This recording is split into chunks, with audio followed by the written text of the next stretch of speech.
На спадарожнікавых здымках былога вайсковага аэрадрому Крычаў-6, што ўсяго за 5 кіламетраў ад мяжы з Расіяй, зафіксавана спешнае будаўніцтва.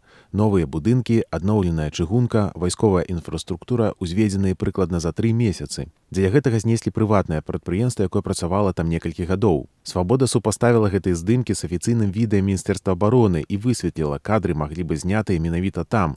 Больш за тое, журналісты распазналі расійскага афіцэра, які адзіны выступаў на цырымоніі. Гэта Роман Астраушка, падпалкоўнік ракетных войскаў стратэгічнага прызначэння Расіі. На цырымоніі не было ніводнага беларускага вайскоўца. Аб'ект пад поўным кантролем Расіі, кажуць эксперты. Мясцовыя жыхары таксама паведамлялі аб прысутнасці расійскіх вайскоўцаў у раёне. С точки зрения, что называется, военной, совершенно не важно. Это все политические жесты, никакого военного значения это все не имеет. Пры гэтым улады так і не паказалі галоўнае – саму ракету «Арэшнік», толькі тэхнічныя машыны. Для Беларусі ж гэта азначае адно – чужая зброя і чужыя рызыкі на сваёй тэрыторыі.